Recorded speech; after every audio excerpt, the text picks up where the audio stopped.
Good evening, participants. We welcome you for one more warm session. Today, we are going to have a wonderful session from a young scientist and very reputed scientist from the industry. And he is also a renowned academician, and currently he is working as a scientist in MIT. So today we're going to have a session, and I welcome you for one more lovely session. And we hope the session will be an interesting for you. So I'll formally invite Dr. Gaurav Gupta. Dr. Gaurav Gupta is currently working as a scientist E in Ministry of Electronics and Information Technology, Government of India. He earlier worked as a professor, associate professor in Indraprastha Institute of Information Technology, that is IIIT Delhi, and he received his PhD from Computer Science in Jadavpur University, Kolkata, India. His research interests include development of efficient and effective solutions in the domain of digital forensics, including digitized document frauds, document integrity establishment, and I'm proud to inform you that he's received Young Scientist Award from Indian Science of Congress in 2010 from none other than our Dr. APJ Abdul Kalam.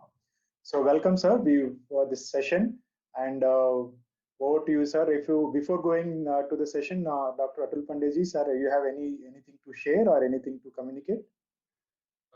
I would like to join you, sir, to welcome Dr. Gaurav Gupta. And in fact, I have also heard him on many occasions in DSCI and other conferences.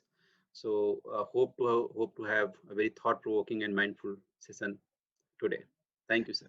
There is no doubt, sir. I'm also aware of him. So welcome, sir. The web stage belongs to you, sir. Thank you. Thank you so much for the introduction. I will be discussing my experiences and whatever I know. I'm highly biased towards digital forensics, though, because I have been working in the area of digital forensics research from last 20 years now. I will share a PPT, and then as and when somebody has a question, they can interrupt me if required.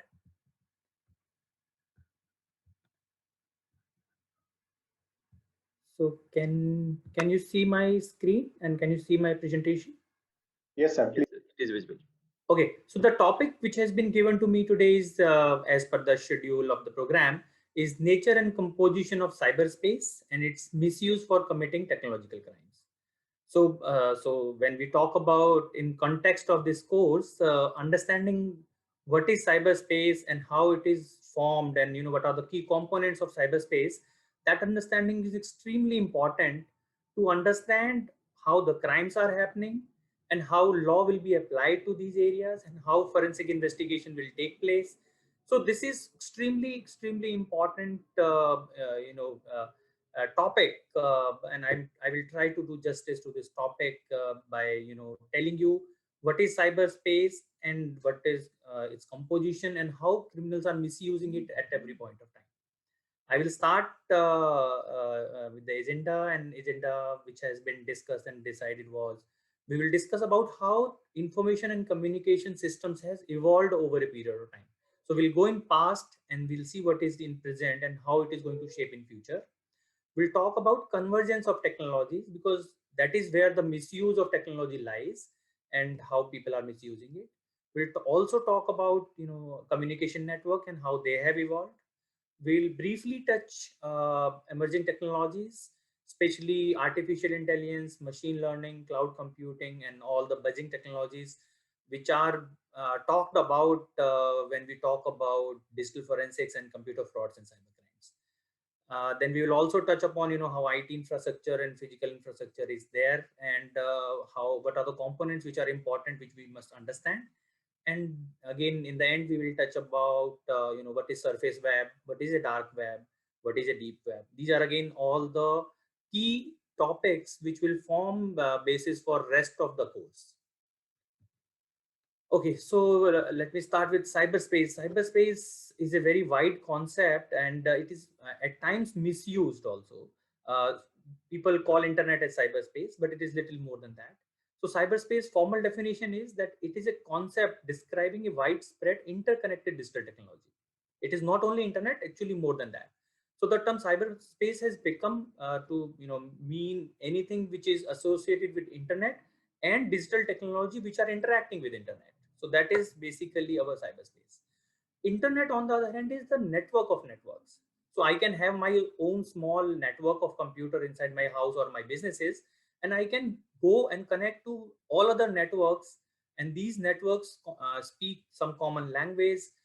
There are protocols how these networks are connected together, and when we connect all these networks through the telecommunication mediums, it becomes an internet. So internet, when initially long back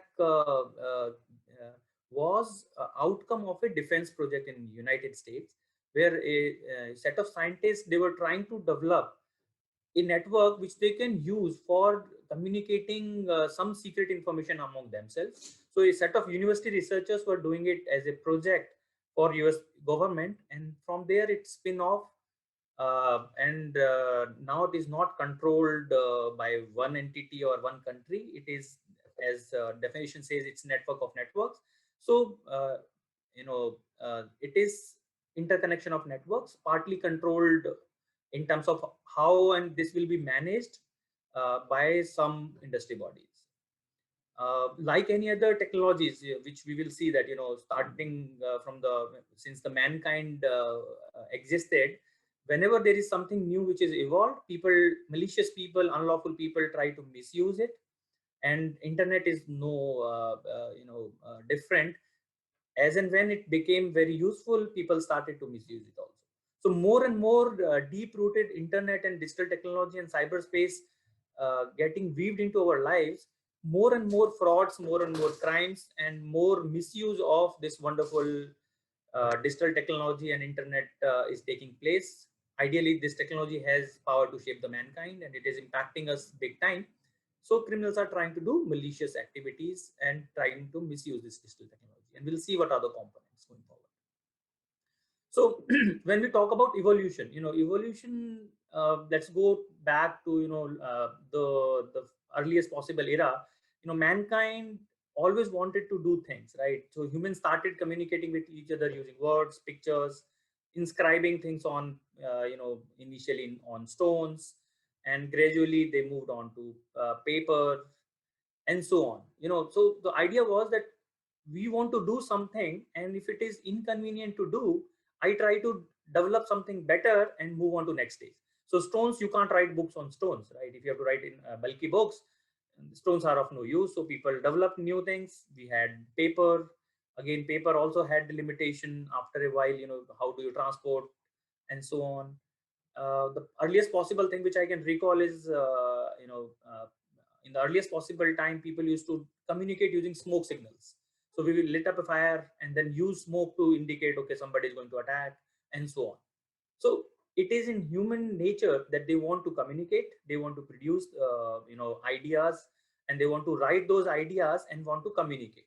So that is the very first thing which humans did. That was, pre-mechanical era, as per the literature.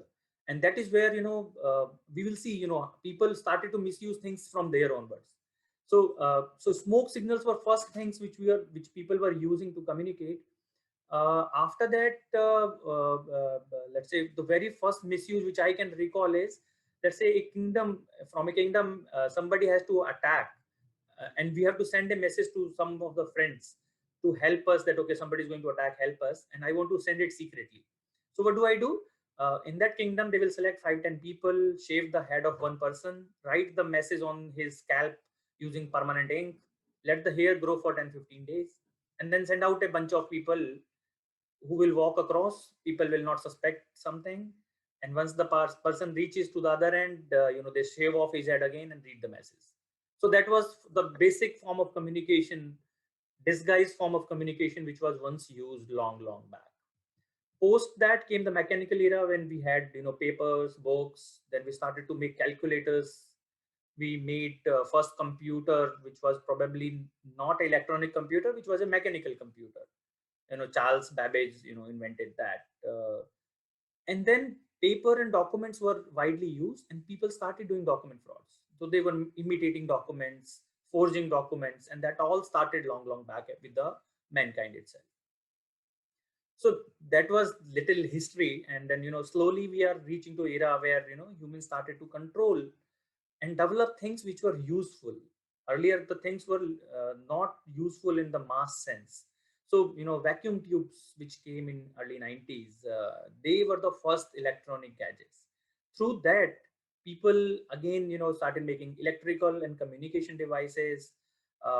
William Crook and Charles Weston, they made small instruments which could, transfer data through electric current and such technologies. Computing devices started to revolutionize information handling, and those were mostly mechanical in nature, but they were run on electricity. Still, the modern day computer which we use, which is electronic and electronic in nature, were not there. They had computing devices which were using gears, levers, vacuum tubes, relays, wires for doing calculation and information processing. So this was the cusp where we were about to witness a big change, which is going to change the mankind forever, which we are today experiencing. Where 1940 onwards, electronics and communication started to roll out.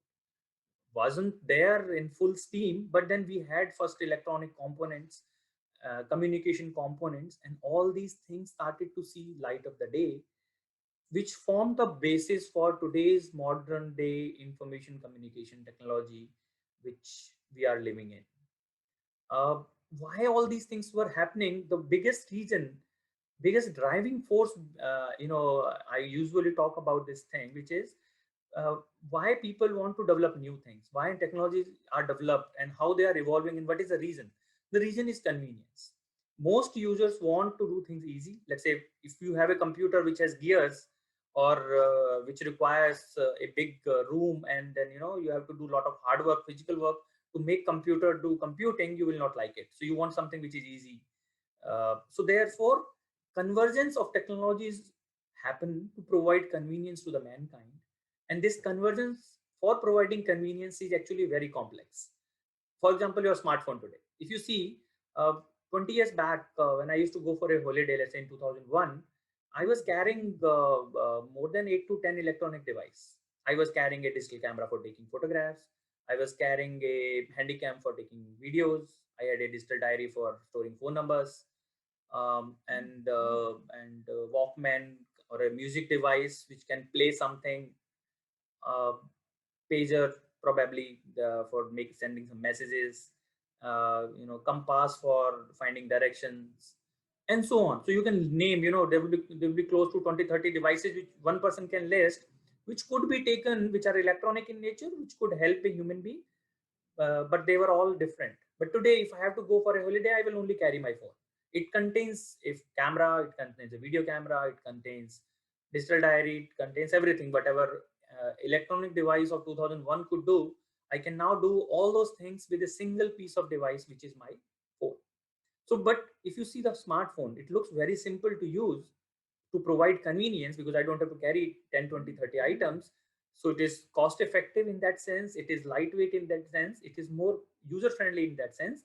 But if you see the complexity which has gone inside development of this is extremely high. So the complexity of the mobile phone from internals is baffling. It is technologically very advanced, and it actually is problematic for law enforcement also. So when we have to investigate, earlier if you have 20 devices, there were chances that I can get evidences in 5, 7, 10 devices. But today, if your phone is locked and you don't have any means to go inside the phone, if it is technologically very advanced, then you don't get anything. So this complexity is both opportunity as well as a problem. It depends how equipped we are, how informed we are, how knowledgeable we are, and how much more research and development we are doing so that we can be ahead of criminals. And we'll again discuss those things going forward. So digital technology evolved slowly over a period of time, and we have seen that communication and electronics has become easier and easier, and we are now reaping the benefit of that same. Moving on to communication network, because only electronics and computing device will not help. We will require underlying communication mediums, right? So traditional network, if we talk about, very first thing we had postal mails. Everything was going through emails, postal and snail mails, and they were delivering things, and even including our messages, we were writing letters. And we had other networks like water supply network, electricity power network. So we had grids. So these were something which evolved very slowly because they were not there, and the changes to postal system and electrical systems were not so fast that once you deploy it, you will take 1, 2, 3 years to deploy it, and then you will reap the benefit over a period of 5, 7, 10 years. It was not changing very, very frequently. Transportation network, all these things evolved slowly, and they were there for uses of the mankind for a long period without having substantial changes in a short span of time. We had cable and television broadcast networks, which are passive in nature, which are one-way kind of thing, where I'm transmitting, many people are listening, many people are watching. There is no direct connection in that sense. So I'm using radio wave in that sense. So again, it is a form of a communication. Then over a period of time, things started to become more. People wanted more personalized things, one-to-one things, and that's where telephone, which is real time, which requires a dedicated connection between two people. It's a peer-to-peer connected, connection-oriented technology. So communication network started to become mainstream, and that's where again people started to do frauds. So the very first fraud which I can think, I think Vignesh has raised hand. Is there anything you want to say, Vignesh? Can't hear you. Yeah, sir, you please proceed. Maybe he is helping someone else. Please proceed. Okay, fine. So telephone networks, the very first technology fraud which I read about and which I started to learn when I started my research in 2001 was people used to do coin frauds. They will take a coin tied with a thread, put inside the telephone, public telephone booth, make a call, but take out the phone, take out the coin, right? So as and when uh, you know people saw value, they started exploiting things. They started not only exploiting, there are two kinds of things which go wrong. One is you have a technological flaw which can be misused. Another is where you develop something extraordinary to go into the system. So there are two things. One is accidental flaws, one are intentional ones. So accidental flaws also people started to find, and once they found some accidental flaws, they started leveraging those accidental flaws, and slowly the word spread. More people knew about it. They started to do again, taking advantage of those unintentional accidental flaws. And once more people start to exploit it, obviously the service provider come to know because they lose revenue. And that's how the first computer fraud or telecom fraud was unearthed. So there are n number of telephone fraud which I have seen. People used to lock their phones keypad so that nobody can dial. So then people found out the way to resonate the receiver holder in a way so that you can dial a number. So that is also a bypass, I will say, that I'm trying that somebody should not be able to use my phone and I'm locking a keypad. But then people found out that how frequency and how resonance works can be leveraged to dial a number even if the keypad is locked. So it's a very interesting world where there are two kinds of people: one who are trying to exploit technology, another one who's trying to protect the technology. And that is where I think this course becomes very, very important. So I was discussing telephones. Telephones, the very first ones were wired, connection oriented, peer to peer, where you could actually do real time communication. That was first thing. And then nobody would like to sit in a place and tied to a wire. And slowly we evolved to mobile phones. Mobile phones had feature phones. Feature phones has their lot of advantage. They freed you from the wire. But then again, if you see, I can recall the very first fraud in case of a feature phone was that people found out accidentally again that let's say in that Reliance CDMA technology, uh, while talking to somebody, if you take out the battery, so call will not get recorded or charged by the service provider. So I have a Reliance CDMA phone, and accidentally phone battery died one day, and I realized I was not charged. My balance remained the same. Next time I did it intentionally, and then the word spread. So people were doing it. They were making half an hour call, and instead of disconnecting the phone, they were just taking out the battery. and that was again kind of misuse of technology, though you cannot be penalized for that, right? Your phone battery can die while you're talking to somebody. So it was basically a technology, we will say that, technology gap which the developer of technology did not realize, and people were exploiting it. And again, over a period of time, service providers plugged it. They found out that, okay, this can be misused, and that is how technology is progressed. And then moving on from telephone to feature phone, which were having multiple technologies like CDMA and GSM. Now predominantly GSM is being used. Apart from IP technologies, we moved on to the smartphones, and smartphones again were developed to provide you more convenience. You don't have to press keys, and you can do things easily. There were apps, and then slowly we started to have connectivity, better connectivity, because we started with dial-up connectivities, and slowly we started 2G, 3G, and now 4G, which is broadband, which actually opens up lot of opportunities. Windows of opportunities are being opened to do lot many things. So one important thing which I would like to highlight here is, if you see this journey of technology evolution, here what is happening is the cycle of change is becoming faster and faster. I used to use my landline phones were there for 10, 20, 30 years, and they were same, nothing changed. Feature phones came, they were there for 4, 5 years, and very small and delta changes were happening. Smartphones came, and their speed of change of technology, deployment of new sensors, the capabilities, the functionalities, the features, they kept changing at a higher and faster speed. So this rapidness in change of technology is the one which is causing problems, and I'll explain how. So if technology changes slowly, then you means like the people who are using it, who are developing it, who are testing it, they get ample time to find out most of the security vulnerabilities. They will test it for all possible misuse. They will do exhaustive testing of all possible vulnerabilities. They will do time testing of things, try to experiment with it, so that there are only very few vulnerabilities or things which can come in future are left before the technology is launched. But that is not the case today. Today what is happening is, because let's say Apple launches a new phone, Samsung has to launch almost equivalent phone with equivalent features as soon as possible, otherwise they lose market share. So this is giving them less time to do testing. This is giving them less time to think about what all can go wrong, and that is what the criminals are actually enjoying. For criminals it's like a gold mine, because people are launching new and new things. First, these things are not tested fully.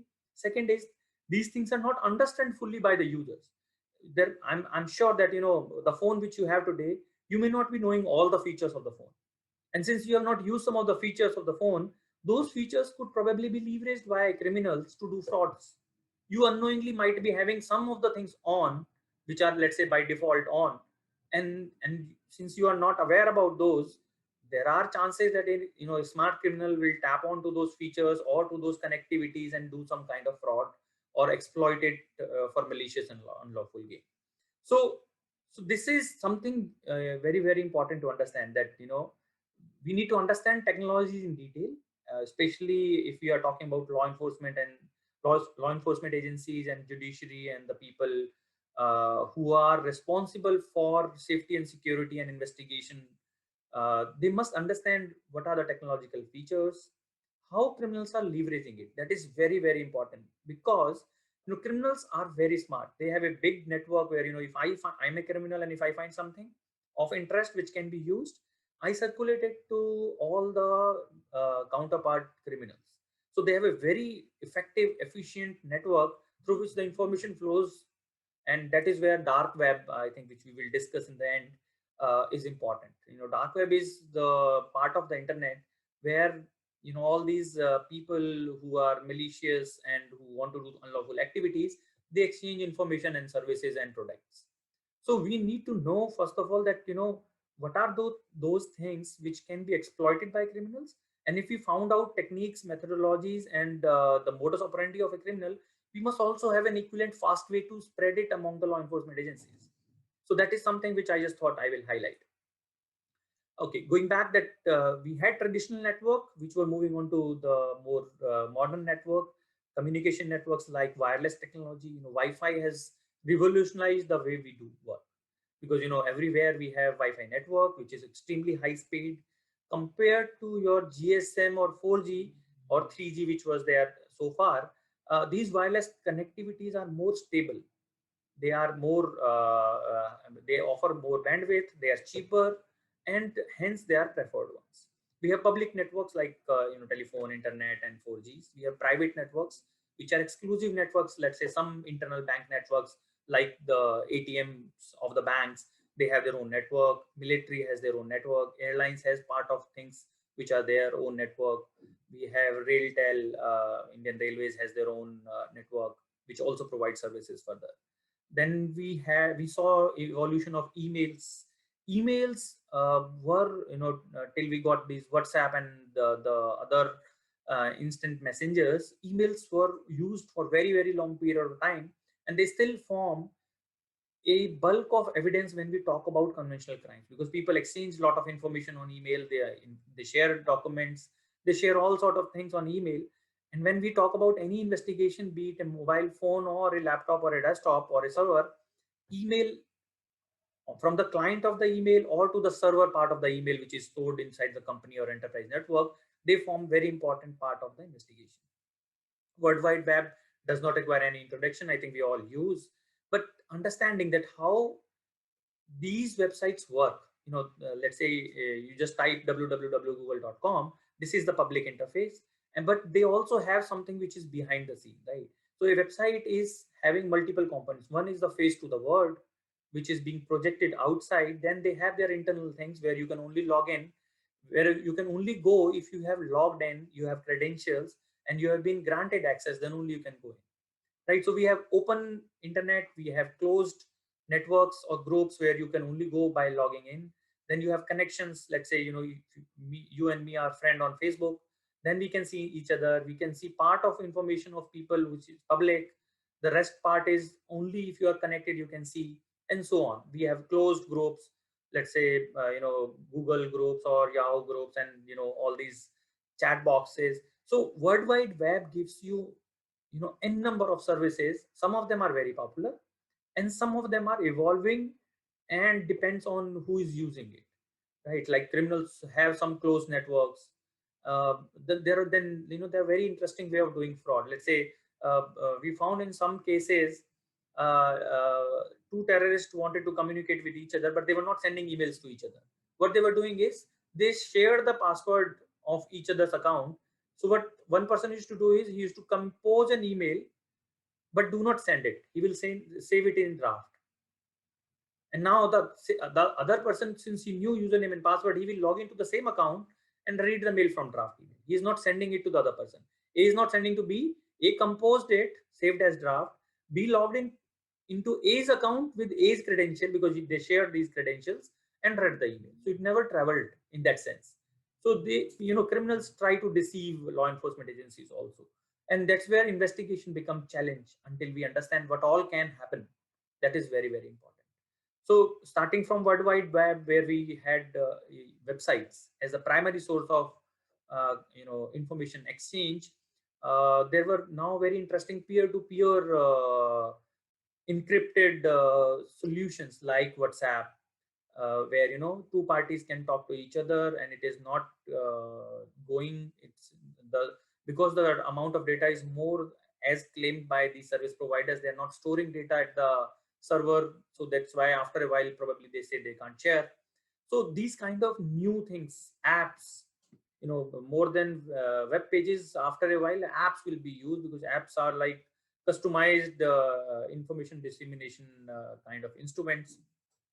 So things are changing very fast.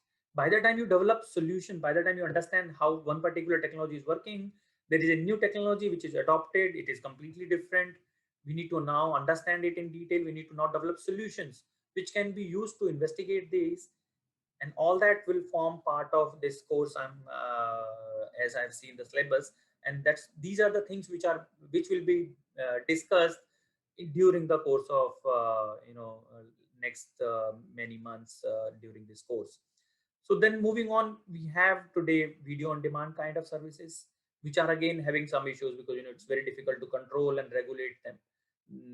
Also, since these things are changing very fast, at times what happens is you have a situation which is not covered by the law. So laws are written, and laws are written in the response to whatever problems we are facing in the society, and laws don't change every now and then, because writing law, developing law has a process where you draft it, you take consultation with the public, you freeze it, it goes to the legislation, it is discussed, debated, and then passed, and then becomes a law. It has its own cycle which takes time. But technological changes are happening so very fast that at times there might be scenarios which are not covered by law, because they were not uh, those scenarios were not available while the law was being drafted. And hence this is also a big challenge, that how do we handle those scenarios which are probably the gray area in the law because of technological changes. It's sheer the problem is here because the technology changed very, very fast, and nobody could foresee that these things will become possible going forward in future. Okay, so as I discussed, it's a vicious cycle, right? What happens is, new things come, and new thing is designed keeping in mind convenience of the user. It's a new technology. First, society starts to leverage this new thing for the better services, for the better standard of living. And once many people start using it, criminals see opportunity, and what they do is they exploit it. Once criminals start to exploit it, then law enforcement agencies and the complete legal system comes into play. They develop tool, technology, methodologies, and laws to counter the misuses of the technology which is happening by the malicious and unlawful people. And then what happens is, criminal try to develop anti-forensic solutions. So I'll give you an example. For example, in 2001, which is termed as digital forensics golden era, 2001 to 2010, because up to 2000, digital technology started to become widespread. Many people were using it, and criminals started to misuse it in small pieces, but they were not knowing how this will be investigated by the law enforcement agencies. Since law enforcement agencies were developing solutions starting from early 90s, for example, let's say if you delete data, this data can be recovered using tools. Those tools were available in early 2000. So criminals, launched an attack, deleted data from their own computers. They deleted data and thought, okay, they are safe because nothing is visible. But law enforcement people had technologies so that they could recover data. So they seized the laptop which was supposedly used for communicating or committing a crime, and that was subjected to these forensic tools which were developed, and they could recover data. After a while, in next 2, 3, 4, 5 years, criminals knew that law enforcement agencies have tools which can be used to recover data. So this technological capabilities of law enforcement agencies become known to the criminals, and that's where criminals started finding out methods so that this cannot be recovered. So what they did is, like, let's say the possible anti-forensic measures they took is, they started overwriting data. Let's say my computer I have used for doing crime, I will delete everything, and then I will copy random movies of equivalent size. Let's say I have a 100 GB hard drive, I will take 100 GB worth of movies and copy on my computer, so that data is overwritten, because I'm assuming nobody has capability to recover overwritten data, right? But it does not mean that because criminals go by what is available today. They don't, like, we can't foresee what criminals will do. At times they also can't foresee what researchers who are on the good side of the law, who are helping law enforcement agencies, how and what will they develop. So people can develop tools and technology to recover overwritten data. They can use machine learning and artificial intelligence kind of technology to recover data. I will again discuss in due course as and when these kind of examples will come again. But what I'm trying to say is, it's a cycle. I'm using a technology for good, criminals start to misuse it, then law enforcement comes and they deploy solutions so that they can counter the malicious minded people. They develop anti-forensic solutions. Law enforcement related people develop anti-forensic solutions, and then this is a cat and mouse race, and it continues. There is no end to it. The idea remains that we should not be behind. We should try to anticipate what all can be done by criminals, and we should invest in research and development of those solutions which can be used going forward in the future. That is the only way we can be ahead in this race which is a cat and mouse race between criminals and the law enforcement agencies. This brings me that, once we are there where we are today, and we are hearing a lot about artificial intelligence, machine learning, cloud, Internet of Things, IoTs. And as I told, that, technological changes are fast. Artificial intelligence, I can give you hundreds of examples what all can happen with artificial intelligence. Rather, I will show you something. So, like if I have to like morphing of images, this was happening from last 5-7 years, right? People will take somebody's face, somebody's body, and mix them together. That is basically morphing or doctoring of an image. Same thing can be done with video, but you might have seen a lot of morph photographs, or might have seen a lot of morph videos where it is very apparent that face has been cut and pasted. It is not gelling well, it is not blending well, and you can see the differences. So those were the very first morphing or doctoring attempts where you were not having you were not using artificial intelligence kind of stuff. You were just using cut and paste of frames and the pixels and then again reattaching it. So it was very, very crude. It was not very effective, and this was something which was easily detectable. So for many years, last many years, criminals only tried to perfectize it.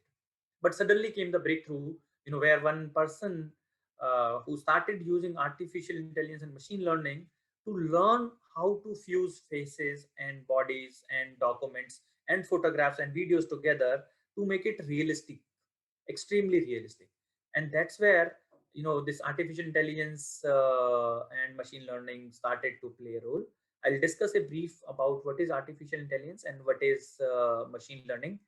I'll just skip something and show you something in between. I had a slide which I've kept for the end, but I think this makes more sense to use it here. I will just read it for the benefit of every one of you. You can probably read with me little faster. So it says, can you read what is written below? And it says, I could not believe that I could actually understand what I was reading using the incredible power of the human mind. According to research at Cambridge University, it doesn't matter in what order the letters in the word are. The only important thing is that the first and the last letter be in the right place.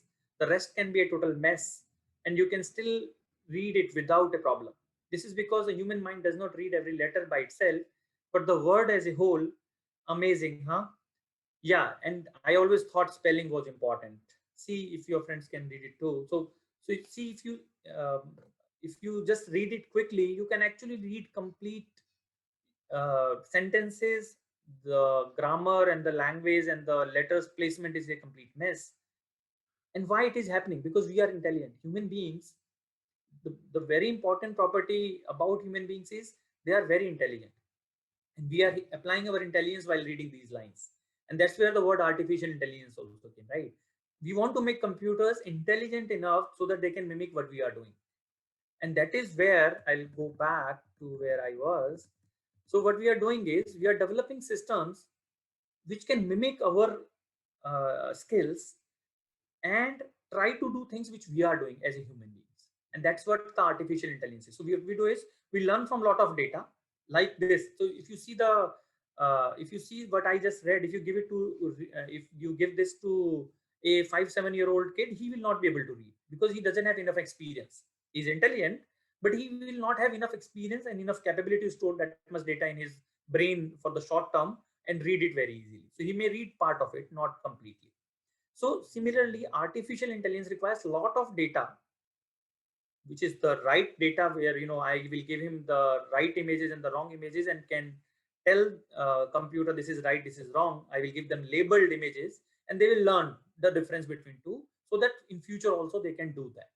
So artificial intelligence and machine learning basically are the subjects of computer science where lot of data about a particular situation is collected, labeled, and then that is being used to learn so that they can predict something in future, so that they can make things easier, faster, and more realistic. So I will show you one example of this. If you see the second bullet point, which says fake videos and photos, there is a website which is written here, which is thispersondoesn'texist.com. I'll show you, what happens there. Give me a second. Can you see this website? Can somebody confirm me? No, sir. I think you have to stop Okay. share and then again reshare again. Okay, fine. I'll just do that. I'll just do that. Okay. Can you now see? Yes. Yes. Yes.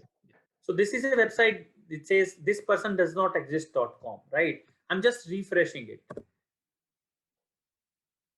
Right. So these persons are not the real persons on earth. So what has been done by this particular team, a research team, they have taken millions of faces, normal faces, and collected from the public at large of various age and ethnicity and geographical location, and they have trained a model that this is how human faces look like.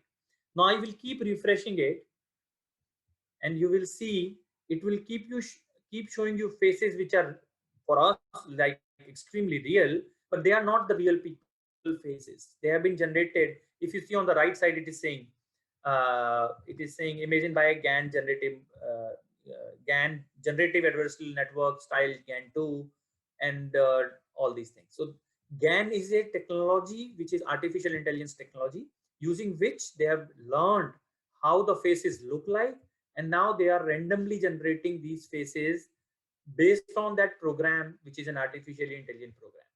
These faces do not, these people don't exist, and you can randomly keep on refreshing it, and you will get millions and millions of pages, and none of them exist. And it is extremely difficult for any program today to differentiate very easily to whether this is a fake person or a real person. So the criminals are also using these kind of technologies. So we must first be aware that these kind of technologies exist. Then we need to know that solution also exists, because it's not that criminals are doing research. It's like normal people are also doing a lot of research. So we have a lot of research based solutions worldwide available, used by law enforcement agencies, but we must be aware, we must know about that, and then only what we can do is we can probably leverage and do justice to the investigation which we are doing. Coming back, one important thing which have changed over a period of time is volume of data and cost of storage. Once upon a time we had 10 GB, 20 GB, 100 GB hard disk. Today we have 1 TB, 2 TB, 4 TB, 8 TB hard drives, and the cost of the hard drive remains same as it was 100 GB 10 years back, rather cheaper. So we can get 10 times or 20 times the storage space which we used to get in 2010 or 2005 in one half the price or one third the price.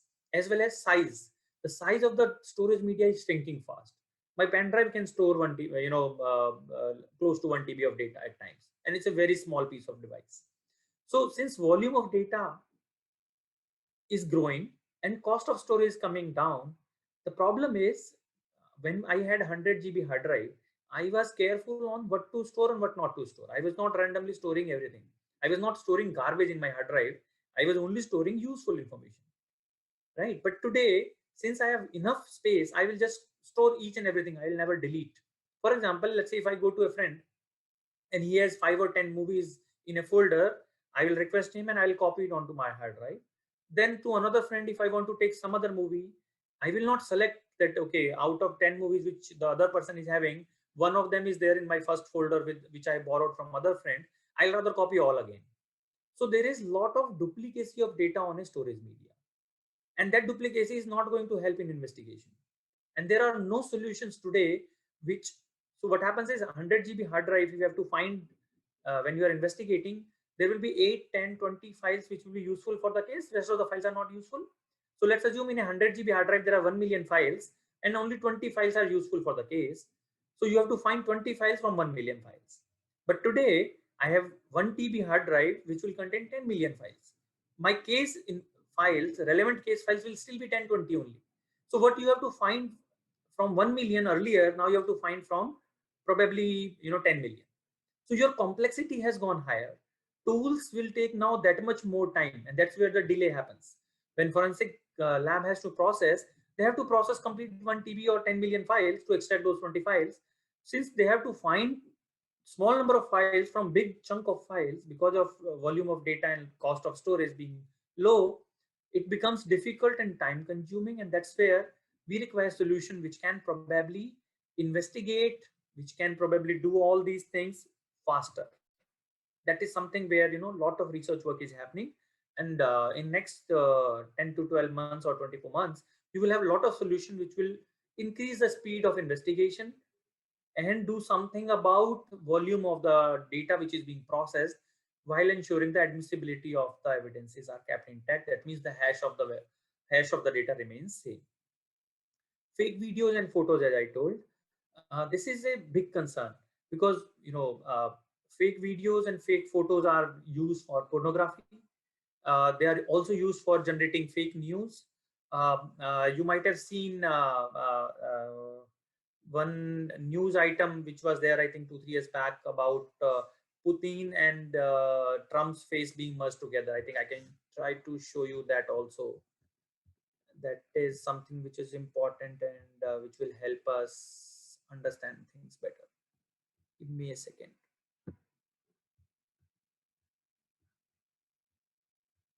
So let's say if I go to Google and I will say Trump Putin is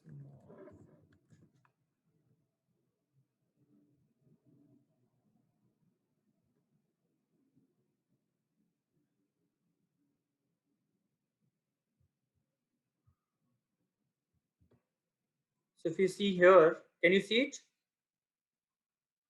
Yes, sir, we can see. Okay. I hope it will play soon.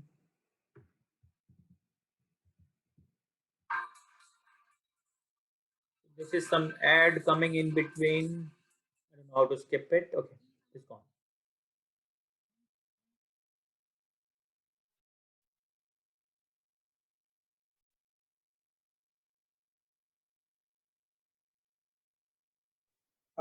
I think on the left bottom, you have to share with audio when you're sharing with your screen so that we can able to hear it. Share screen. Okay. Again, stop sharing now. Again, left bottom, you see share with audio. A button, check button will be there. Just enable that. Okay.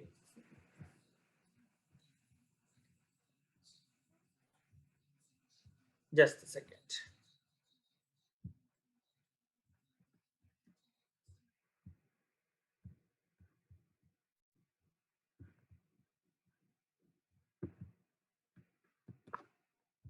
So the important part here actually is that two faces can be morphed together, and now these can be misused for authentication also. So we can take let's say Trump's face and Putin's face. What we can do is the face will look like Trump, but features of Putin can be put in that images so that Trump can now authenticate as Putin. So this is possible because of artificial intelligence. It is possible because of this machine learning, where we can fuse features of two people together, where person which is visible to the eyes of the people will have features of the person who is not visible to the eyes, the other person. So all this also can be done and can be misused for doing frauds.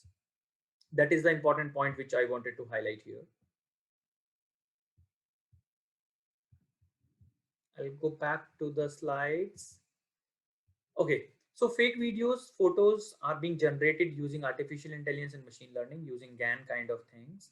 But there are solutions starting from big tech giants. Let's say Microsoft has a photo DNA solution to find out whether, let's say, if my image, which is not right image, and if somebody just change small bit into that image and reposts it, downsizes it, rescales it, changes the resolution, they have a technology which is known as photo DNA to detect that image still exists on internet and can identify. Researchers have developed solutions where if you give them a supposedly questioned video or a photograph which you would like to check for morphing doctoring, then there are solutions which can give you results with very good accuracy, let's say 99 point something, may not be 100%, even when the images are generated with the artificial intelligence and machine learning kind of solutions. So people are now developing algorithms which can do detection of these things and integrating with commercial tools as well as the tools which are being developed. So they may not be so widely available and so widely known, and that's where I think these kind of programs are very useful, where this awareness that these solutions exist should be made available to most of the law enforcement people, so that they are aware, they can find out, they can seek help if required to the experts who know about these things. Moving on to fake news and fake documents. Fake documents like I think in 2001 when the parliament attack took place, in that car which the terrorist drove to the parliament, the sticker on that car was the fake sticker, which was scanned, edited, and then reprinted using color printer, which was pasted on that car. So starting from 2001 when the parliament attack took place, and probably before that also, I think that corporate India's biggest fraud, which happened for one of the big IT company in 2008 and 9, I guess, Hyderabad-based very big IT company, where the CEO itself forged documents, bank statements, bank FDs were counterfeited. So document fraud is something which is very, very prevalent, starting from conference badge to identity cards to driving license. People forge all sort of documents because scanners are very cheap, printers are very cheap today, and they give very good quality output. So what people do is they scan the document, edit it, change marks, change name. Criminals who are selling stolen cars, what they do is they scan the RCs. Now they are moving on to chip-based RCs. But let's say old vehicle, people were scanning the RCs and changing the name and then selling the stolen vehicle. So documents are, I heard one phrase, we are going to go into a paperless world soon in 2001. But believe me, we are still using paper, enough paper today, and probably continue to use for next 10 more years, at least one more decade. So paperless world is not nearby. It is still a distant dream. And since we are going to rely on paper, people will keep counterfeiting documents. But most people might not be knowing that it is possible. If you give me a piece of printed paper and you give me 5-7 printers and 5-7 scanners, there are solutions which can prove that, okay, this particular piece of printer or piece of scanner has been used in printing this particular paper. If it is a color document, then even if there are 10 printers and 10 scanners, you can always find out which one of them has been used in generating this counterfeit document. So as per the requirement, law enforcement agency, whenever they raid somebody or investigate somebody, and if they have doubt that document might be counterfeit, the recommended suggestion is that you should seize the scanners and the printers also, because printed paper can be linked back to scanners and printers which has been used in generation of those counterfeit documents.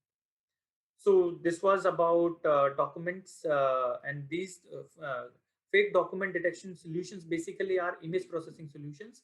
And now we are also leveraging artificial intelligence and machine learning to make it much more wider, much faster, because criminals are also using it. Very recently I came to know, to counterfeit signature, there is a algorithm which has been written by criminals.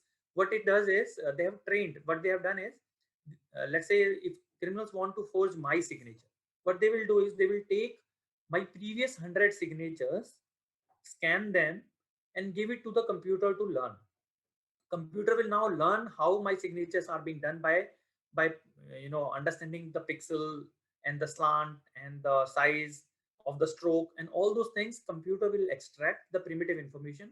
Computer will that particular artificially intelligent program using machine learning will learn about it, how I'm executing it, and then now it will reproduce through a robotic arm. So now what they are doing is they're taking a piece of paper, there is a robotic arm connected to the computer, and this robotic arm is guided by the program, artificially intelligent program, which has learned my signature. This robotic arm, they will give a pen, and now whatever you would like this robotic arm to write in my writing or my signature, through the pen, this robotic arm will execute it. That means there will be no remnants of a tracing paper or a printer or a scanner. It will be purely done using a pen, and it is very difficult then to differentiate between whether I have written it or it is counterfeit, because for till now for law enforcement agency to find out counterfeit, you have to find remnants either of a tracing paper or a carbon paper or computer printers or scanners. None of them will be there. So that is where the crime and the criminals are moving on.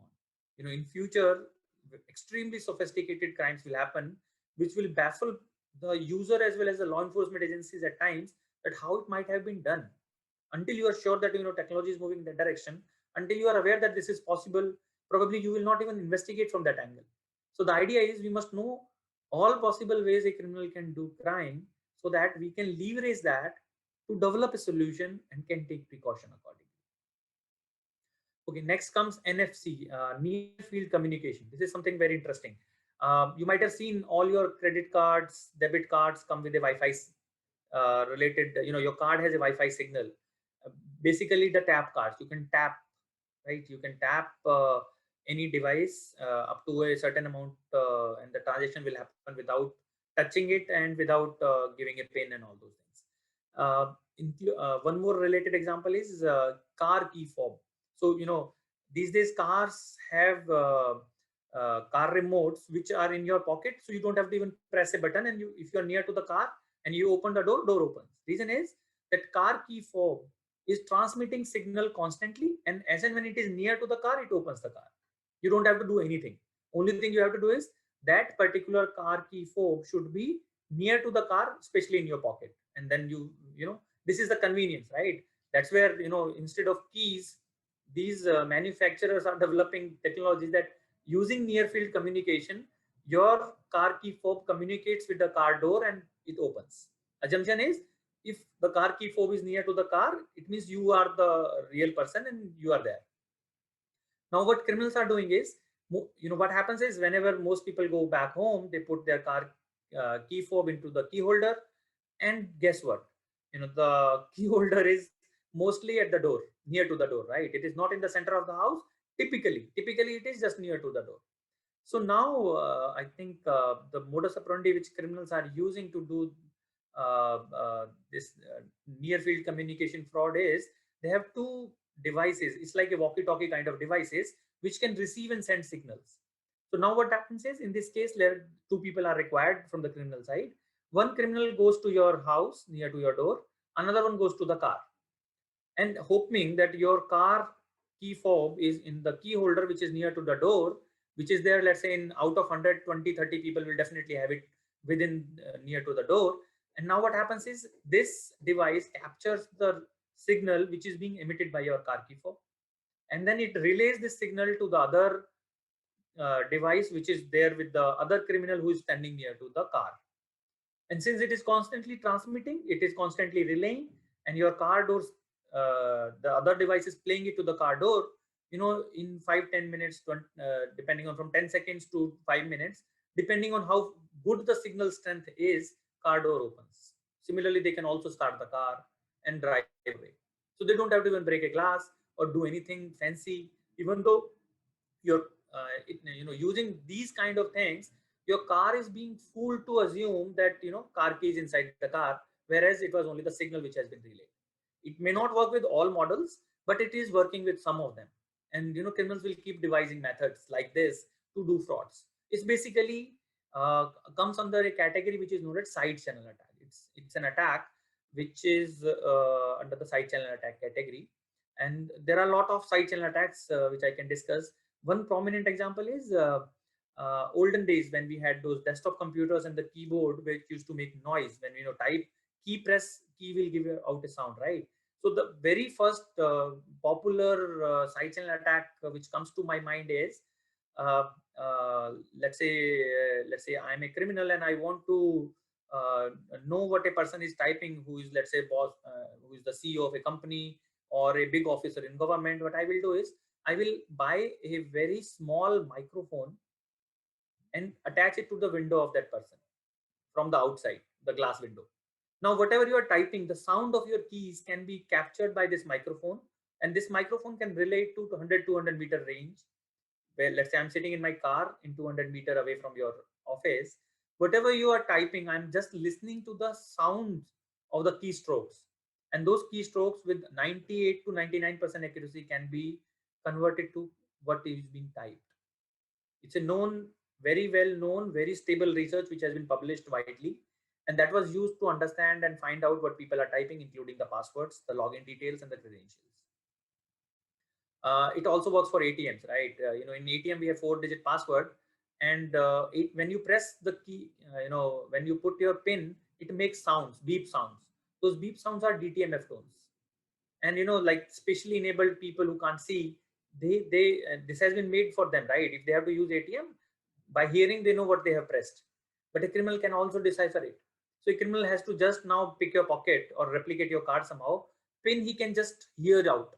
He can put a small device which can record the sound of an ATM pin pressing when you are there, and can actually convert it to the pin. So what I'm saying is, technology is being used, like let's say in DTMF tones inside the ATM machines were useful for the people who can't see, but then it has potential where criminals are leveraging it to actually extract your pin. So technology is being mined by lots of criminals to do these kind of interesting frauds. Robotic arm I have discussed. What can't be done in digital world is very interesting in some of the cases. For example, if I copy a file, let's say you're writing a book, and if I just steal it, I just copy into a pen drive. There is no way that you can tell which one is the original file, which one is a copy. Because in normal case, if I photocopy a book, in that case, I will know which is the original paper and which is photocopy, because photocopy result is little bad. There is a degradation in quality. But in case of a digital world, if I copy a file into a pen drive, it is exactly the same. I can actually change date and timestamp, because date and timestamps are written inside the file itself in the physical form. So which is the original file, which is the copy of a file, which date and timestamp which is there on a file should be relied upon or not, are again something which is very interesting. Though there are technical solutions which can give a guarantee about date and timestamps, but we must know how date and timestamps are stored in Windows, how date and timestamps are stored in Linux, how date and timestamps are stored in case of Android phone, how date and timestamps are stored in case of an iOS or a iPhone or a Mac, because they all are different. So the idea is, we have so many technologies and combinations, because I may have an application installed on an iPhone, the same application might be installed on an Android also.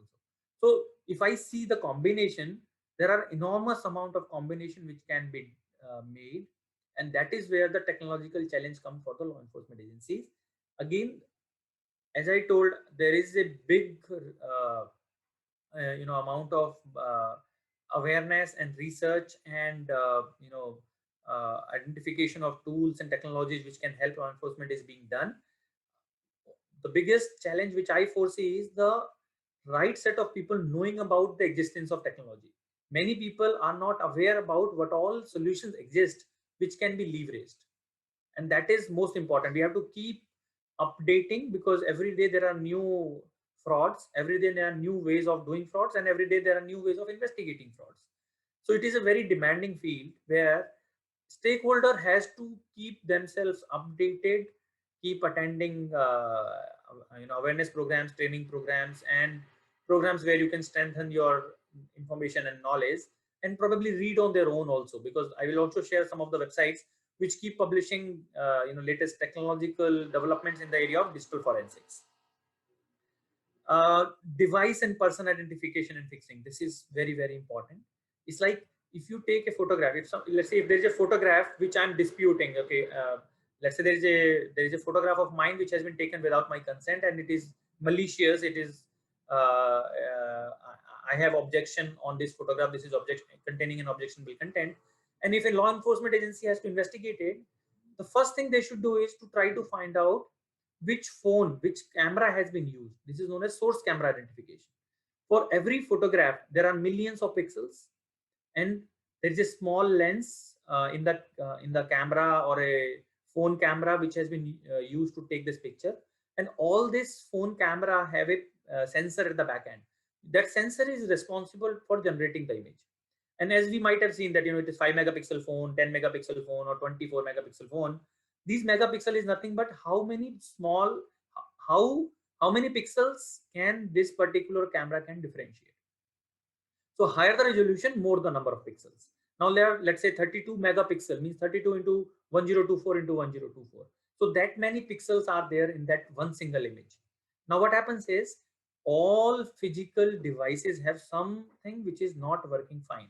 So out of those millions of pixels of a particular piece of camera, some pixel will be dead, which might not be visible to my naked eye, but you can always find out that which pixels are dead, and that is known as source camera identification. Even if I take same company, same make, same model, 100 pieces, there will be some pixels which are dead in one particular piece, some other pixel which are dead in some other in other model, other piece of the device. So this is pretty unique, like a fingerprint. So given any camera, you can always find out defects of that camera in terms of dead pixels, and they will reflect into the image which has been taken by this camera. So given 100 cameras and a photograph, I can always find out which camera has been used to take this photograph. This is known as source camera identification. And this should be the first thing which somebody should do. And you can only do this if you know that there is source camera identification related softwares, algorithms, and techniques which exist.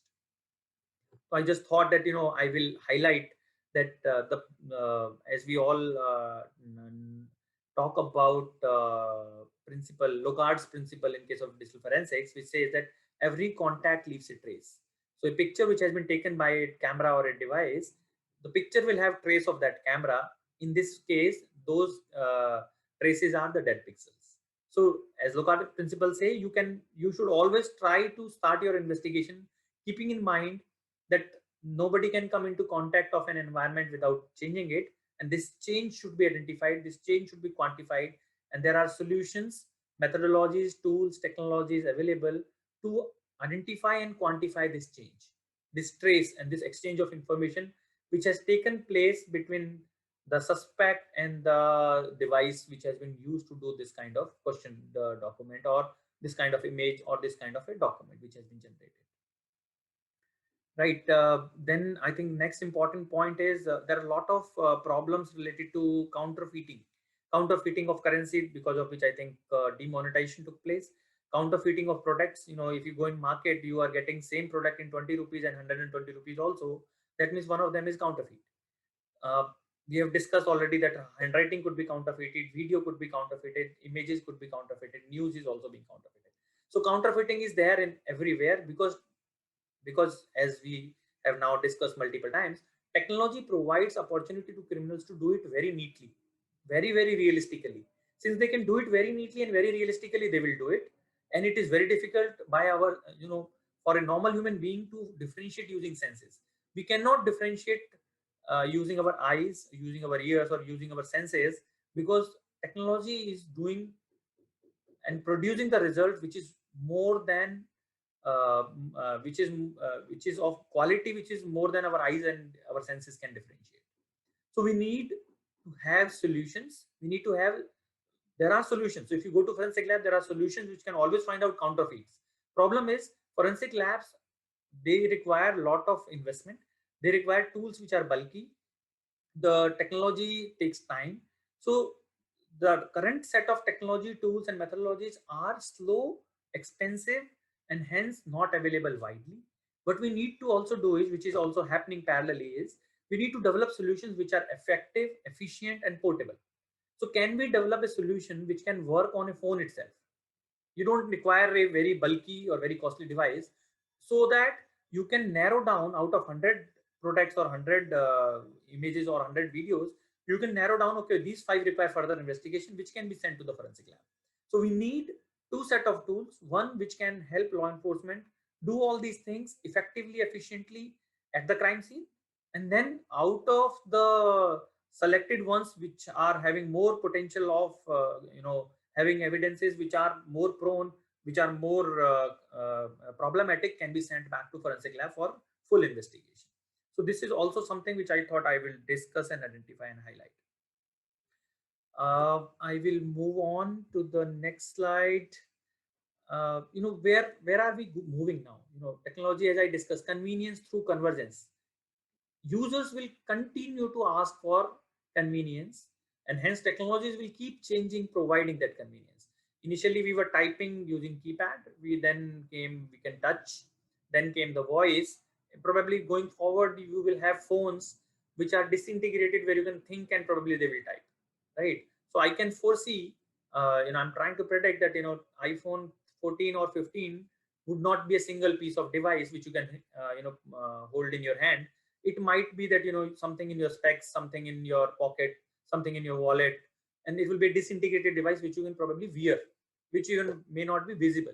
So these kind of devices, when they come, how do people going to investigate? What all will be required, that should be thought now, and we should invest in developing solutions which can do this. This PPFI is privacy preserving forensic investigation. You might be knowing that GDPR is already there in Europe, and those places, law sometimes require that, today what happens is, let's say if I am being investigated, complete data about of my laptop or my phone will be available to investigators. Can we develop something where only the relevant data related to the case is available to investigators? Can we automate it completely? So these are some of the things which people are working on. I just thought I will highlight that these are also the areas where research is happening. Sensor-based investigation, automatic investigation, very important thing. I think there's a typo, sensor spelling is not correct.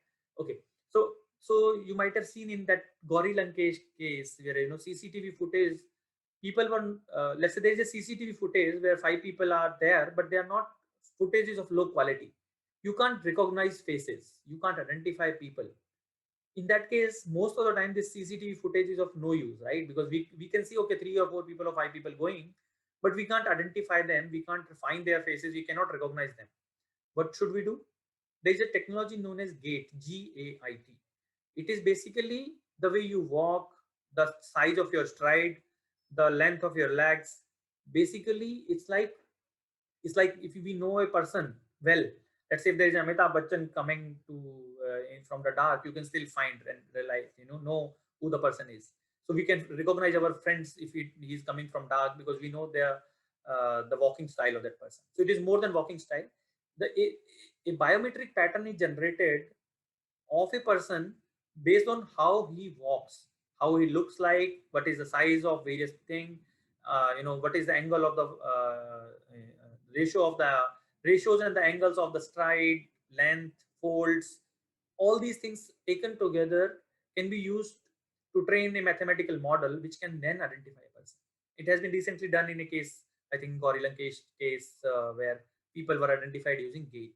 And this technology will become more widespread, more easily available, and we should be aware about all these things. Mobile forensics, also, I think, going forward, today what my mobile phone can do is equivalent to what a laptop was capable of doing, let's say 5 years back. Going forward, soon, we'll have much more powerful mobile phones which are probably capable of multiple computing device like laptop, desktop together cannot do, because all the sensors are getting converged to mobile phones, powerful processors, more storage space, and uh, the interfaces, the way you communicate with the phone, because you can now type by voice, you can load various things, you can connect various sensors, and all these conveniences will keep on happening more. So you will have lot more information which will be there in mobile phone. Today we have 60-70% cases where mobile phones are involved. Going forward, we will have 90-95% cases where mobile will be involved in case of an investigation. And we need to find out ways of extracting data from mobile phones. We need to find out what can we do so that we can investigate mobile phones easily. And we are seeing a trend that most of these companies, the famous mobile device makers, they are making it difficult not for law enforcement agencies, but they are making it difficult for rival companies to extract information from their phones, so that they can't understand what technology they are using. The side effect is law enforcement is getting it, finding it difficult to investigate these cases. If a mobile phone is password protected or pin locked, or it's very difficult for softwares to bypass it. We need to find out newer and better ways to investigate, extract information from these devices, and that will be the theme for the next decade. So next decade, we need to find out better solutions, faster solutions, effective solutions for some of the key problems. Some of them I have discussed. And going forward, when you will go in detail of how technological developments are happening, you will understand that these problems in detail and find out what are the flavors which needs more work so that you can investigate cases faster. So this is what I have, 2001 to 2010. 2001 digital forensic term was coined. Till then, it was not there. People were calling something as media forensics, computer forensics, cyber forensics, and whatever. There was no unified definition or a standard definition which everybody in the world agreed. So in 2001, in one of the very renowned forums, Digital Forensic Research Work Group Forum, this terminology was coined. They came out with a roadmap of next 10 years that what should be done in the digital forensics so that it can help law enforcement agencies worldwide to develop effective solutions. So 2001 to 2010 was the golden era of digital forensics, where we always had tools to solve the crime, and criminals were not knowing all the tools and techniques which law enforcement knew. But from 2010 to 2020, right now, which is going on, we have observed that criminals have started using technology and solutions, and there are solutions which has been developed only for this purpose so that criminals can find it easy. And that is where anti-forensics has started to happen, and law enforcement could not scale up at times faster. Reason is technology adoption was much faster.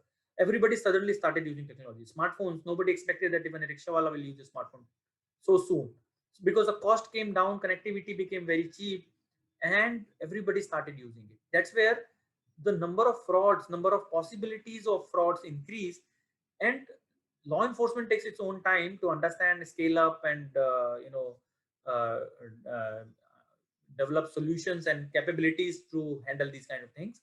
And that's where I think government has also started a lot of programs, including this course which is happening, which is a step which will help law enforcement develop its feet more and develop the capabilities to handle all kind of frauds.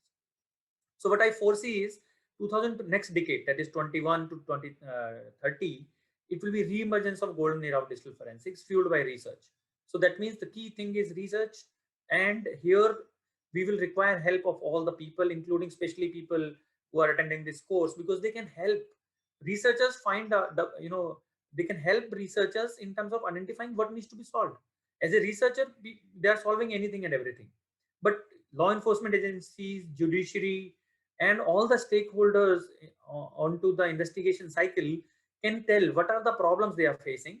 Those problems could be documented and shared in the forums where researchers are there so that they can develop focused solutions.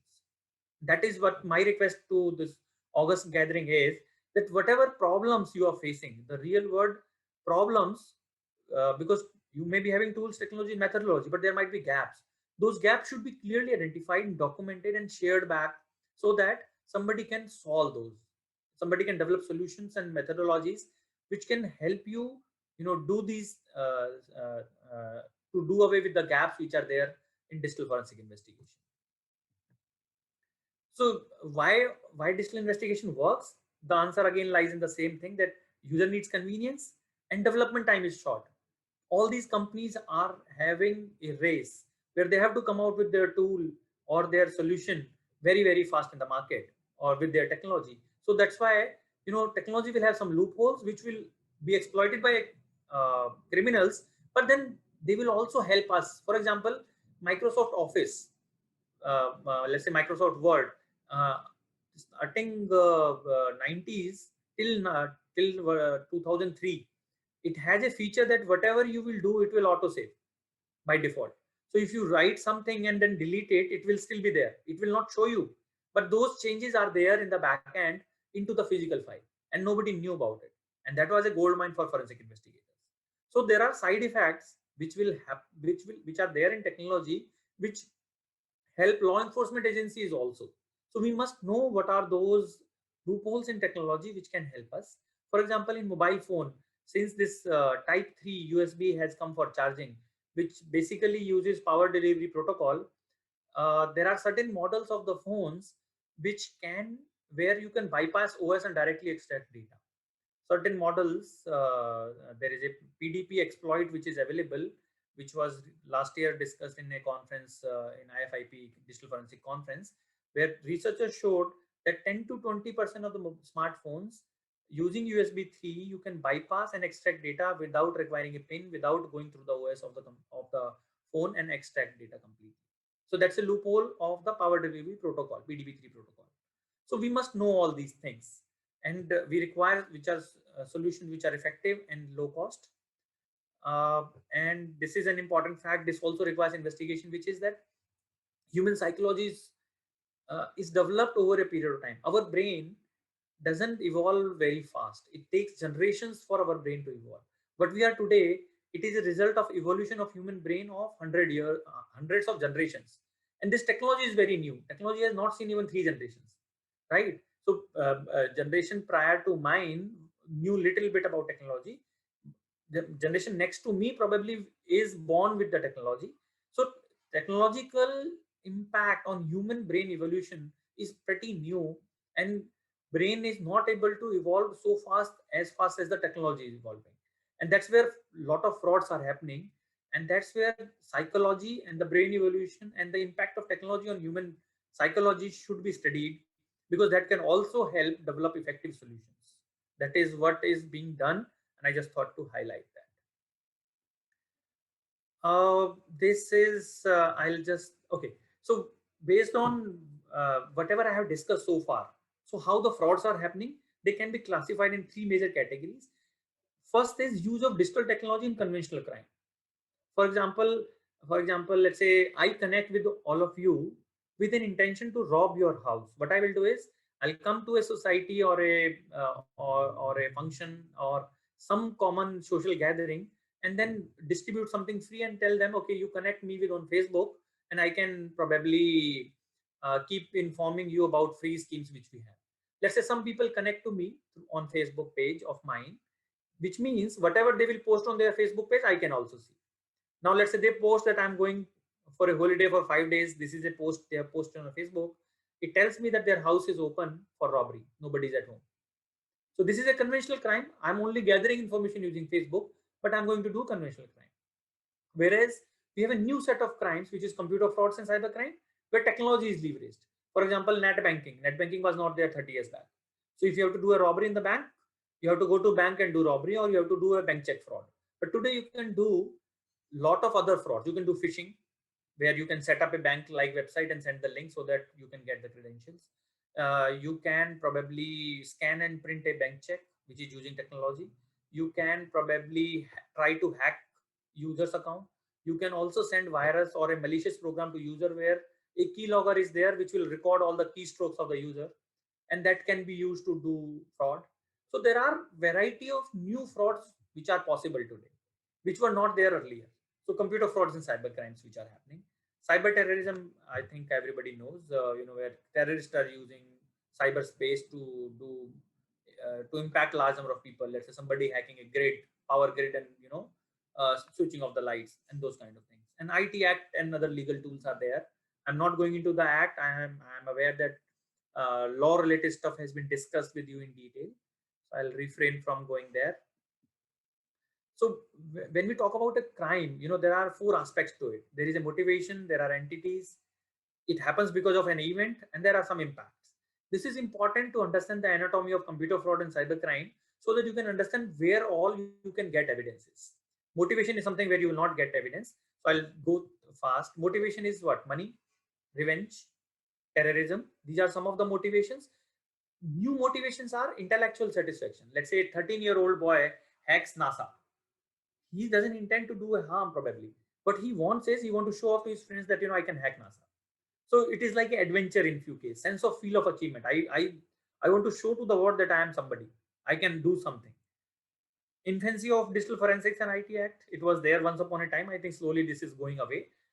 Laws and capabilities of the law enforcement agencies are growing fast.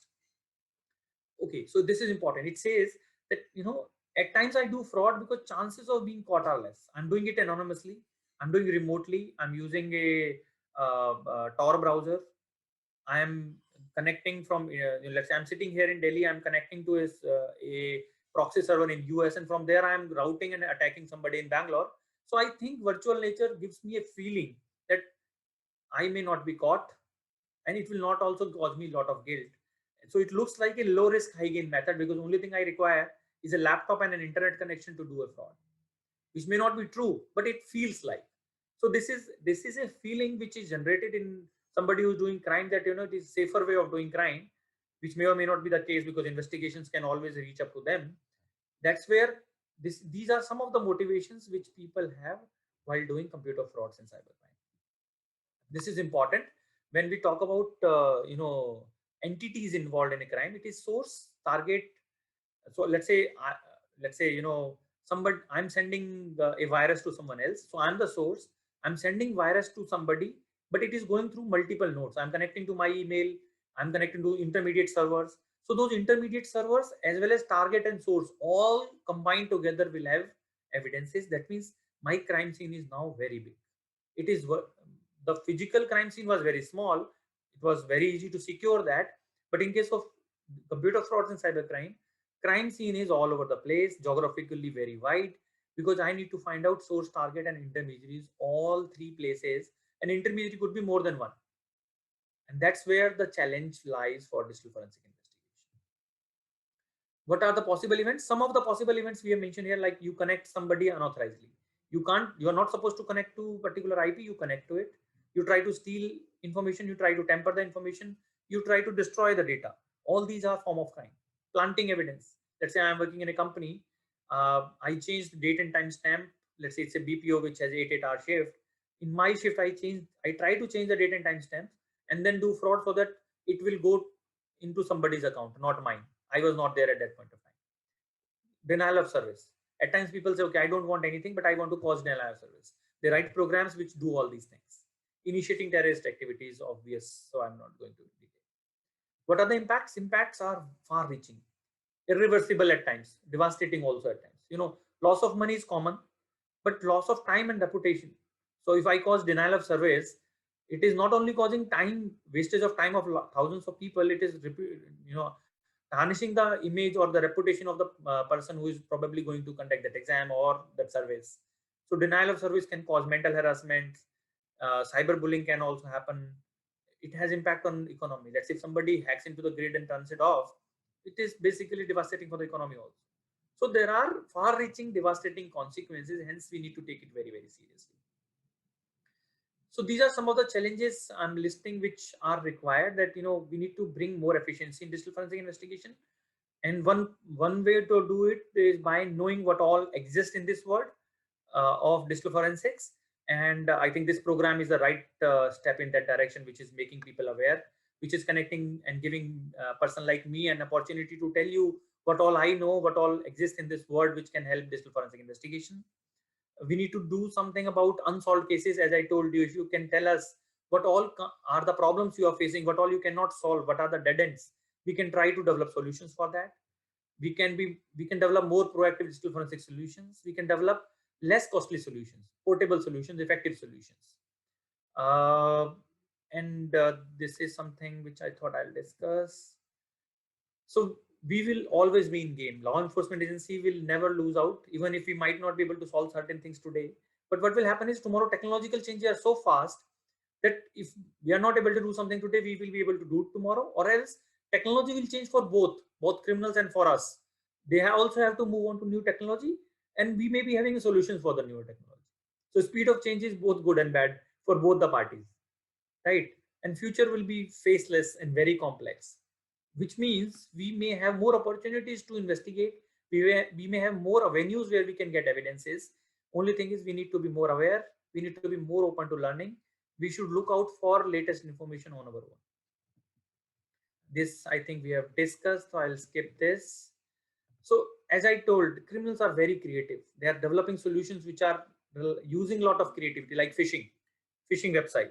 So if we can use this creativity to develop digital forensic solutions, that will make our life as the right side of the law for the forensic investigators, for the law enforcement agencies, for the judiciary easy.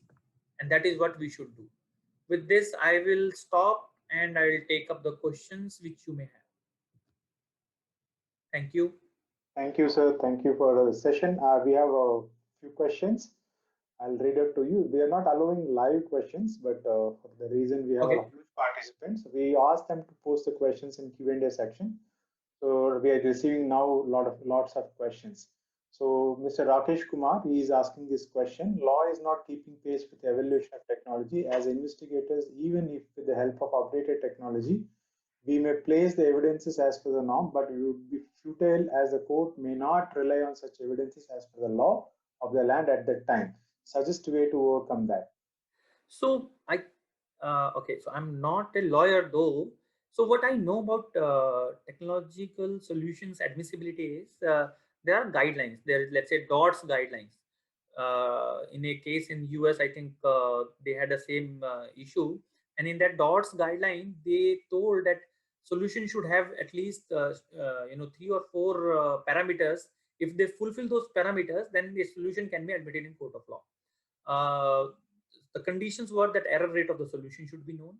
Solution should be peer reviewed and accepted by the community where this solution has been developed.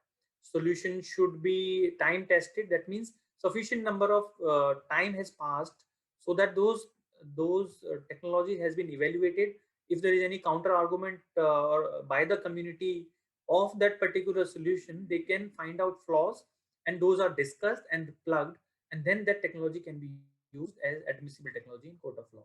And that's where I think a lot of government initiative, let's say in US we have NIST, NIST has a computer forensic tool testing program. So if I develop a solution, I can submit it to them, they can evaluate, and then being a government agency, being a standard agency, they can list out all details about the pros and the cons of the tool. And once that is done, they are using those things as supporting for making sure that tool is admissible in court of law. Okay. So there's a question from Mohammad Ashraf Ansari. He's a ADJ merit. He's a judge from jurisdiction of Allahabad. He's asking this question: what is the authenticity and admissibility of guide technology? How much it can be relied without corroboration of other evidences available on file? Okay, so right now these technologies are more used by criminals to do frauds. So slowly people are relying and developing solution using GAN technology for the uses of the law, uses of the investigators and the forensic aspects.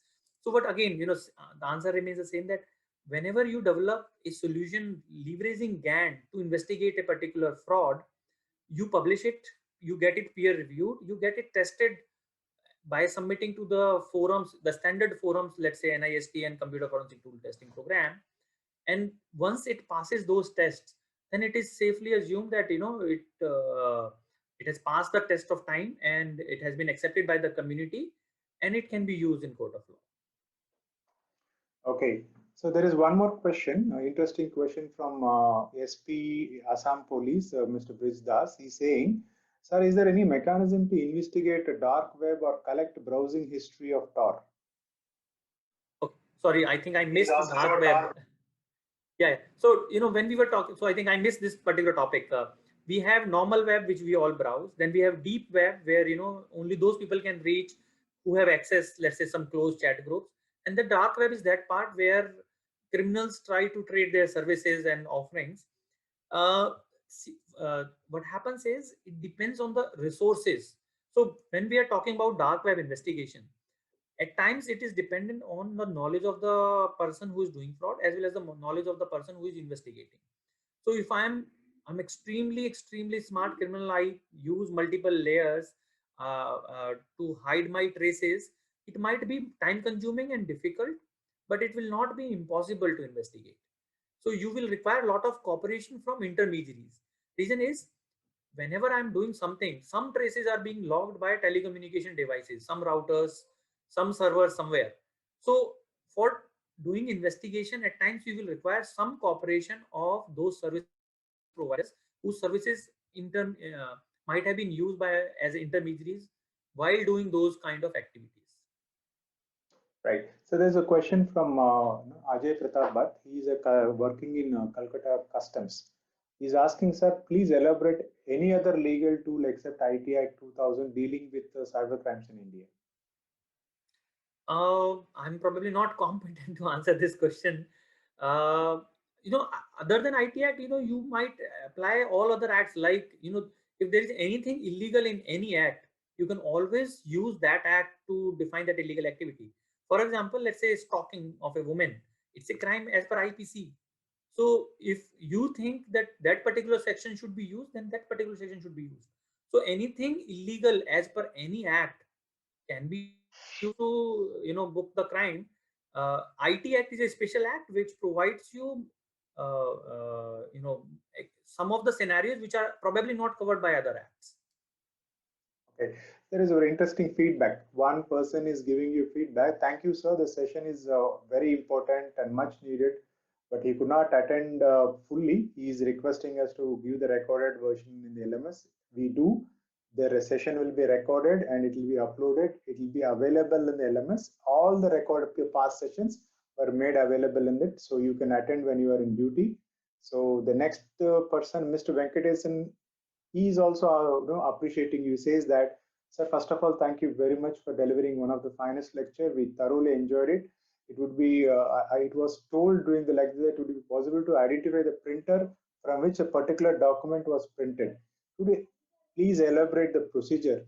If more than one printer of the same model is available at a place, how it is possible to identify?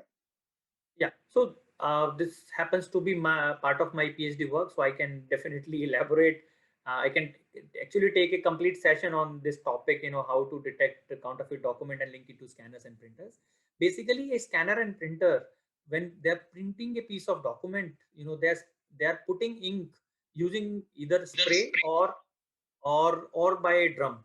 So when the paper is coming in contact, when the ink is being transferred to the paper, there are very small patterns which form, which are individual to a piece printer or a scanner, even though they might be of same company.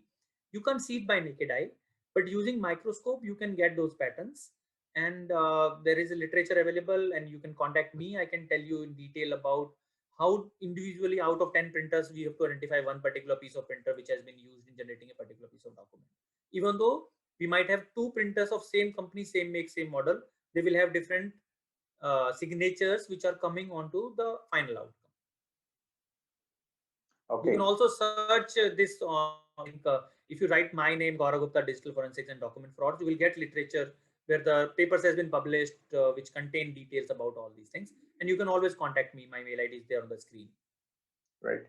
We will continue to engage you, sir. I know this is not the last lecture. We know your capability. So when the turn comes on digital forensics, your lectures will be there. So participants, we are going to engage with Dr. Gaurav Gupta. He is very much part of this program. He is also a member of our PRSG, so he'll be there. And there is one question from Mr. Bapi Saha. He's a forensic digital analyst from SFSL Tripura. He's asking very interesting class, sir.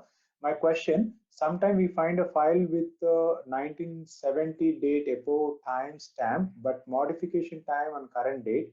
In such scenario, how to convince the code that a file is created in this machine and how to find exact created date? Yeah, so I can, okay, so this is interesting. Again, this was part of my thesis. Date and time stamp frauds are very common. What you need to do is, see, what happens is date and time stamps are stored into the directory structure, right? So typically we have modification, access and creation dates which are stored. Now what happens is these dates, because they are stored into the physical storage media, be it a pen drive or a hard drive, it can be changed by operating system, it can be changed through APIs. So there are possibilities to change them by accessing those physical locations. Even using hex editor, you can go and change. And sometimes they get changed because when you are downloading a data, when it comes to your computer, it takes date and timestamps either of your computer, or else for various reasons, they might be inconsistent. But within a storage media, if you want to know whether they have been tampered or not, then what happens is each storage media and each operating system has file storage, the storage policy. So let's say I'm using Windows XP or I'm using, let's say, Windows 2010. Windows 2010 will have a policy on how file will be stored and where they will be stored and what date and timestamp will be given. Any tampering will violate the policy of the file system, and that can be analyzed by analyzing the files which are there in that particular directory, previous files and the next files. So there are multiple combinations of analysis which needs to be done. You might have to write your own script, but it is possible. Again, literature for this you can search using MAC, which is modification, access and creation, date and timestamp tempering. There are multiple research papers, including a couple of mine, which are available on this topic. Okay, so there was a feedback from Judge Avinash Saxena. He's a district judge. He's giving you a compliment saying that your lecture gives us insight to think out of box. Thanks for the great lecture. Thank you. And then we have a few more questions. Mr. Sajan Rao Shinde is asking, can you elaborate a bit more on privacy preserving forensic investigation, that is PPFI? Yeah. Okay. So this is one of my students' work. Privacy preserving forensic investigation means what happens is, let's say if you have to investigate a 1 TB hard drive, you have to see all the data to find out. You will have to process all the data. While doing so, you may come across some data which is not relevant to the case, let's say marriage photograph or a birthday photograph or a business plan, which may not be relevant to the case. So it will not only waste your time, it will violate the privacy also. So the next generation solutions will, what they will do, they will encrypt the hard drive data while you are, you may seize it, and while doing the imaging, there might be some layer of encryption or privacy insurance which can be done. And now this automatic system will investigate based on the case profile. So you will provide a case story that, okay, this is a black money case or money laundering case, or it's a document fraud case. Based on that story, it will extract relevant files. It will extract, let's say there are 1 million files. It will analyze all 1 million files and rank them in order of relevance for the case. So the idea is top 20 files should be your case files, relevant files, which you should use, and you can go and check those 20 files. And if you're satisfied that, okay, this is my evidence, you don't have to go further. But let's say if you are not satisfied, you can keep going in that order, which means the last file on that rank should be the least relevant for the case. So idea is you don't have to see 1 million file, you start seeing file number 1 onwards, and highly likely that in first 10, 20, 30, 40 files, you will get sufficient evidence for that particular case. Okay. There is Amit Shukla, ADPO. He is asking some suggestion from you. Is there some website where we can find latest cyber digital investigation knowledge and updates? Sorry, I missed it. Cyber digital? He wanted to know the websites where he can find, go and have a further study on cyber and digital investigation knowledge, and also some updates regarding that. Okay, so there are websites. I think I'll just type quickly onto the presentation itself. There is one, www.dfrws.org.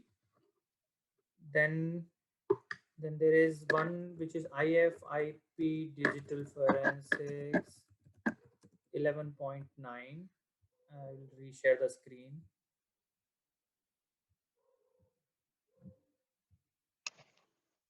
Can you see it now? Yeah, yes, we can see. So these two websites, www.dfrws, they contain last 20 years conference research papers freely available to you. And those contain some of the very interesting out of the box solutions. And they also give the source code of the solution at times. They have a digital forensic challenge which they run from last 10, 12 years. The entries and the solutions submitted there are freely available, which you can download. And there is some question from Ms. Anjana, I guess. Do we have some case studies related to today's topic? Yes, almost all the things which I have discussed, if you just search on Google Scholar, scholar.google.com, if you just put the title of the thing, let's say GAN-based fake videos, if you go to Google Scholar, you will get research papers. Most of them are freely available. If not, you can always request me or any academician, let's say somebody in IIT, who can download it for you and share back. Okay, and there was the same some question from District Judge Avinash Saxena ji. He is asking this question. Finally, we came to know from your lecture that the fraud or cybercrime, if done, remain available somewhere stored. Our work is to just specify the search to complete the chain of event.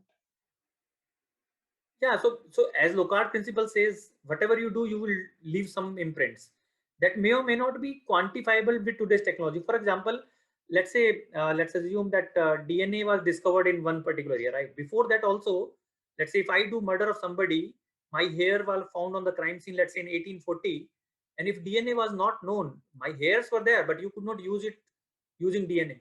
But once the DNA technology came into picture, you could use the same hair to find out and link it back to me.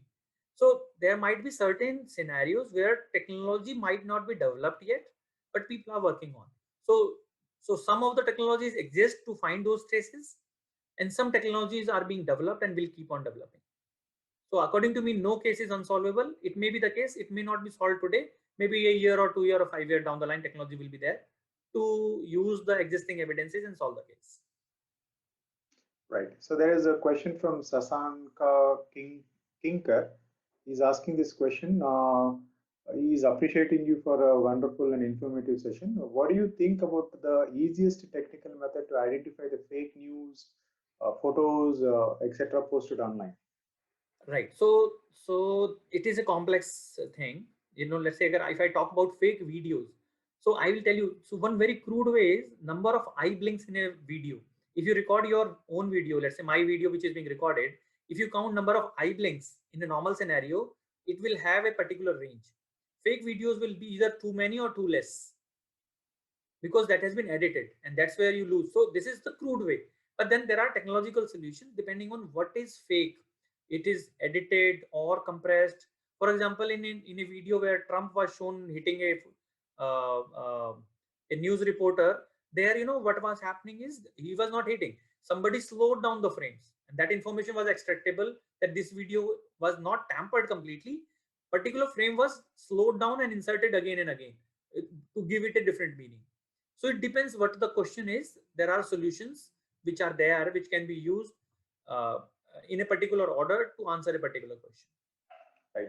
So we have one more question. Akhilesh Kumar is a superintendent in CGST. He's asking a very intellectual question. We are using fingerprints in making attendance. Your lecture tells that if anyone, such fingerprints can be forged. I think the solution creating multi-layered password or of any work of login, maybe banking or official sites. There are any such tool of multi-layered passwords? If yes, please explain. Yeah, I think recently we saw a solution being demonstrated in Grand Challenge, which was using multi-layer solution. That is one information which I can share. I will find out more details from them and share. But then, yes, any biometric can be forged, but people who are developing biometric solutions, they are also making sure that counterfeit biometric should be identified. So there are silicon molds which can be developed for the fingerprint. So I can wear a physical mold on a fingerprint to fake the to fool the system. But then those system maker also making things so that they can check whether the finger is live or not live, whether a mold is there or not there. So as I told you, it's a cat and mouse race. Both sides are developing solutions. You need to be more aware about finding out solution which you can use for your investigation. Okay, I think we will fairly close here. And the rest, sir, we have a lot of appreciation for you for your session. Many, no, a lot of participants are appreciating you. In fact, if some of you said that it's a very intellectual session. So we will keep continuing. Don't worry, participants. We'll bring him back again. He's going to take a lot of sessions, and we'll back and keep your questions parked. Some of the questions which I don't think we are not going to let go now. We'll parking it. So next sessions, we can even ask more questions to Dr. Gaurav Gupta. So I'll be closing the questioning session. Now I officially hand over to Dr. Atul Kumar Pandeyji for giving a vote of thanks. And also he has some announcement regarding Saturday sessions. So over to Dr. Atul Kumar Pandeyji, please. Okay.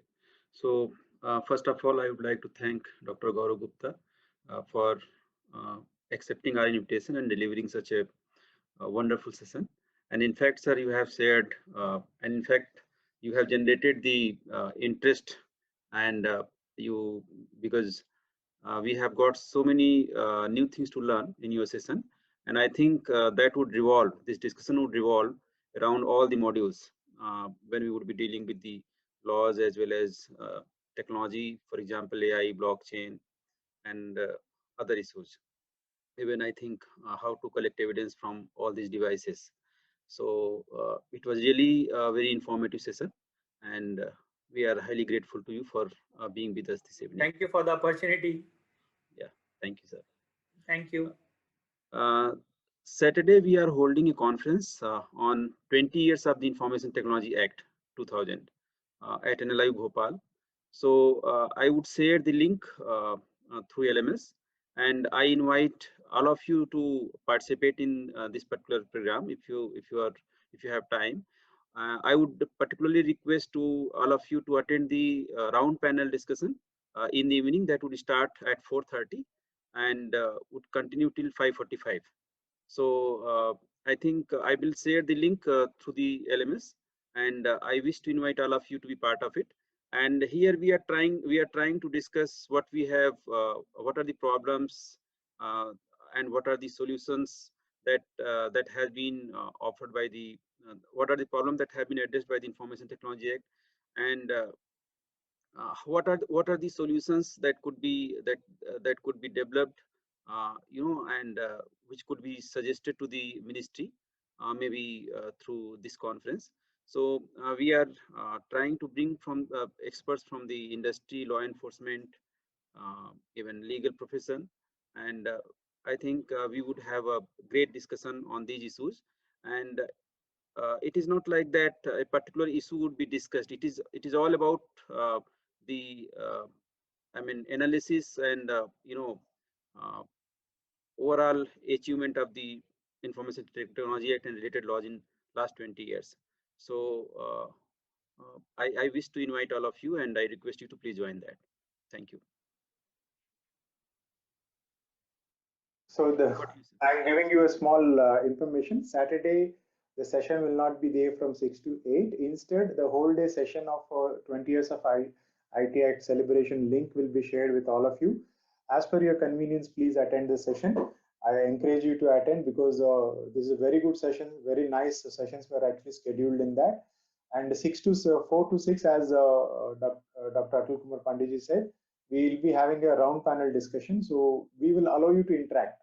And in fact, dignitaries who are going to come from industry, academia, government, we have a very good panel. So please join the session and you will be definitely enriched with the knowledge of cyber law. Thank you very much. I'll close the session. Thank you one more time, Dr. Gaurav Gupta from Ministry of Electronics and IT, and also my colleagues, Pooja and Vignesh, Firoz and Vimal, for making this happen. Thank you very much, participant, one more time. Thank you.